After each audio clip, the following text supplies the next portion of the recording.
Caceres, 1173. The city is gone. The Almohad army has broken through the walls and flooded the streets. The Knights of the Order of Santiago retreat to the Tower of Bujaco. There is nowhere left to go. They know this. They fight anyway. The winners over the Almohads take their heads and mount them on pikes above the city walls as a warning to every Christian who passes. The order is 4 years old. It has lost its city, its home, and most of its men. Most orders would have died there. But the men who wore the red sword cross were not most orders. When people think of the great medieval military orders, they think of the Knights Templar. White mantles, the Red Cross, warrior monks blessed by popes, celebrated across Christendom, born in the glory of the Crusades. The Order of Santiago looks nothing like that. It was founded not in Jerusalem, but in a contested frontier city no one could hold for more than a decade. Not by Crusader heroes, but by 13 warrior priests with a king who would abandon them within a year. It let its knights marry, own property, live in the world. Every serious military order in Christendom looked down on them for it. Yet within a century, the Order of Santiago held more land and more power than the Templars and Hospitallers combined on the Iberian Peninsula. The soft order outlasted every hard one. What made the difference was not their rule, it was what happened after the heads went up on the pikes. Iberia in 1170 is a killing ground. Christian kingdoms hold the north, the Almohad Empire controls the south. The border between them shifts constantly. Cities change hands without warning. Pilgrims walking the road to the shrine of St. James are robbed and murdered, and the soldiers who are supposed to hold the line go home after the harvest and come back in spring to find everything they defended has been lost again. The Christian kingdoms do not need seasonal soldiers. They need men who will stay, men who will fight all year, men who will not break when the Almohads come back the following spring with twice the numbers. In 1170, King Ferdinand II of Leon stops at Caceres on the road back from Badajoz. He meets 13 knights, not nobles, not Templar veterans fresh from the Holy Land, warrior priests who have decided to live by the sword and the cross at the same time. Their leader is Pedro Fernandez de Castro, a former crusader who traveled to the Holy Land as a young man, encountered the Templars, and came home with one idea. If warrior monks could hold Jerusalem, warrior monks could hold Iberia. On July 29, 1170, Ferdinand and Pedro Fernandez and those 13 knights found the Order of the Fratres of Caceres. The number 13 is deliberate, Christ and his 12 apostles. Within a year, they renamed themselves the Order of Santiago, after the patron saint of Spain. Within 3 years, the Almohads take Caceres, and the heads go up on the pikes. Here is what the survivors do. They do not disband. They do not go home. They walk out of the ruins of Caceres and start looking for another king. Ferdinand wants nothing more to do with them. His rival, King Alfonso VIII of Castile, sees an opportunity. In 1174, Alfonso grants them the castle and village of Ucles in Cuenca, a new base, a new patron, a new beginning, built on the wreckage of the first. Other orders call the right to marry a weakness. The Church calls it compromise. The Knights of Santiago call it practical. A man who can keep his wife and his land is a man who has something real to fight for. And men fighting for something real are very difficult to stop. Within a generation, the order has outgrown every rival on the peninsula.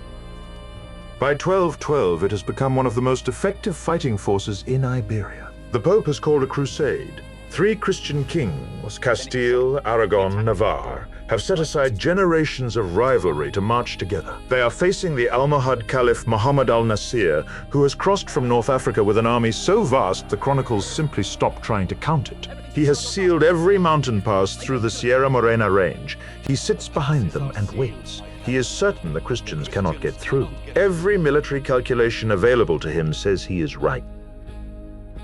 A shepherd knows a way, a hidden gorge, unmarked, unknown to the Almohad patrols. The Christian army crosses in darkness and silence. At dawn on July 16, 1212, the Almohads look down from their mountain positions and find 100,000 soldiers on the plain below their camp. They had gone to sleep believing the mountains were their shield. They woke to find the shield was gone. What follows is one of the most decisive battles ever fought on European soil. The Almohad line holds at first, then buckles, then breaks. The Order of Santiago drives into the center, creates the gap. The caliph abandons his tent, his standard, and his army, and rides for the coast. He dies in Marrakesh the following year, the man who commanded the greatest Muslim force ever assembled in Iberia, and lost everything in a single morning. The Pope receives the Caliph's tent as a trophy. The Reconquista has turned. But turning a war and finishing it are two different things.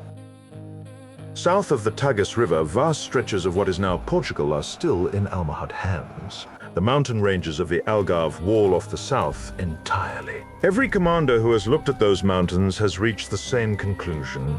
No army crosses them without losing half its men to terrain alone, and whatever waits on the other side is fortified, supplied, and ready. In 1234, the Grand Master of the Order of Santiago sends his most capable commander south with orders to cross those mountains anyway, take the cities on the other side, and not come back until the Algarve is Christian. The task is considered by most to be impossible. His name is Paio Perez Correa.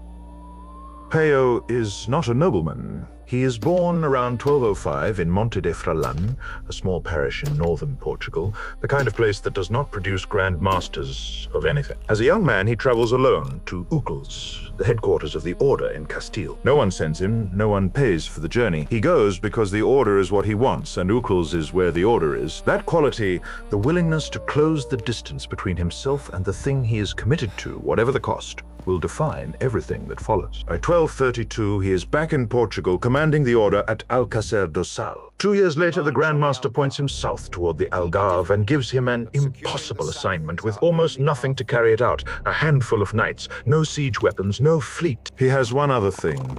A former merchant named Garcia Rodriguez, who spent years trading in Muslim territory and knows every road, every patrol route, and every weakness in the Almohad defenses that no soldier would ever think to look for.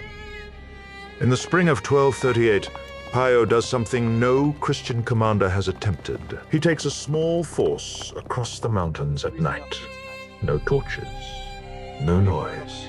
Marching in darkness, hiding in valleys by day, they bypass the main Almohad fortress without a single guard raising the alarm. On the other side, they find the castle of Estambar. They take it before the garrison can react. Paio fortifies it and begins raiding the Arade River valley. Orchards burned, supply lines cut, farms destroyed week after week. The great Muslim city of Silves watches its countryside being dismantled from the inside and cannot stop it. Castle by castle, city by city, Aljustra, Mertola, Ayamonte, Casella. Each one taken through patience, speed, and a tactical deception the chronicles describe as the work of a man who knows war the way other men know prayer. They call him Sabedor de Guerra, master of war. The Almohad emir of the Algarve, Aben Mafom, begins to understand he is not facing a raid, he is facing an ending. But what happens next is not even the most extraordinary moment of this campaign. In 1239, Aben Mafom asks for a truce so his people can bring in the harvest. Paio agrees. During the truce, 6 of his knights ride out hunting at a place called Antas. To get there, they cross the Roman bridge straight through the middle of Muslim Tavira. The people of Tavira see Christian knights riding through their city as though they already own it. They pour into the streets. All 6 knights are killed. Paio arrives too late to save them. He does not negotiate. He does not call for another truce. He pursues the crowd back through the streets of Tavira, and his knights force their way through the rear gate before the city can organize a defense. Within hours, the Order of Santiago holds one of the most strategically important settlements in the eastern Algarve. Paio had not planned to take Tavira that day. Grief had done it for him. He builds a church on the site of the mosque, in memory of the 6 men he could not save. It still stands.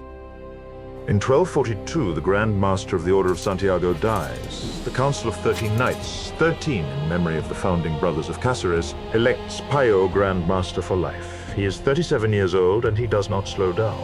He crosses into Castile to help King Ferdinand III take Murcia and Seville. When other commanders argue for raids and soften campaigns before any siege, Paio tells the king to go straight for Seville, take the greatest city. The rest falls with it. Ferdinand takes the advice.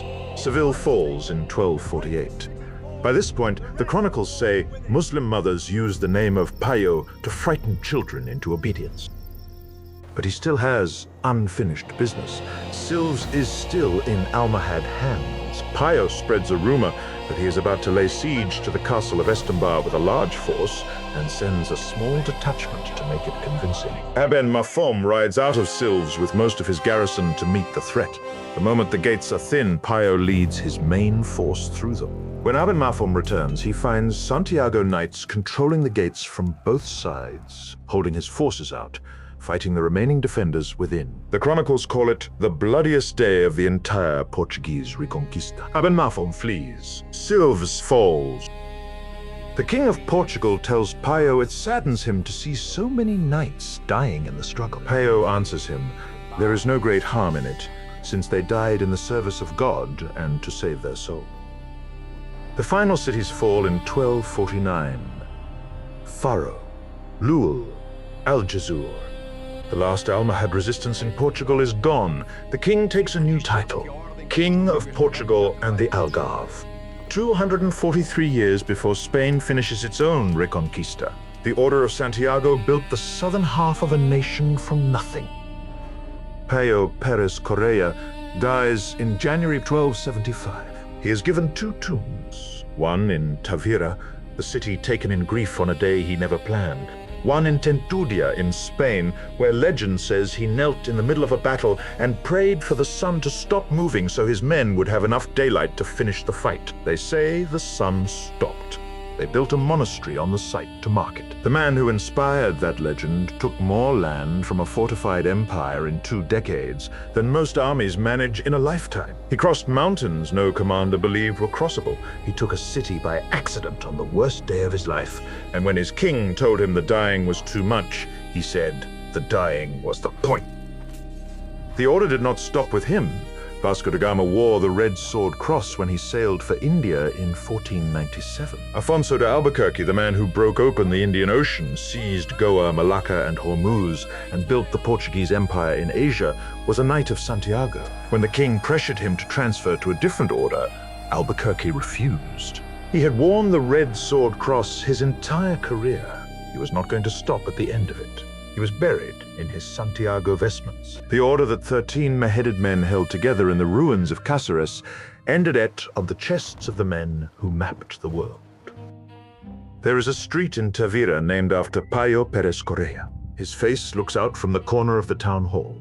The church he built for 6 dead knights is still standing. Still a church, still in use.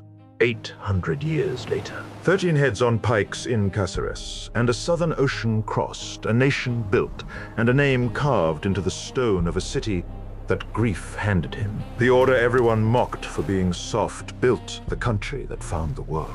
That is what refusing to stay defeated looks like. Ash and iron. New episodes on YouTube and Facebook every week.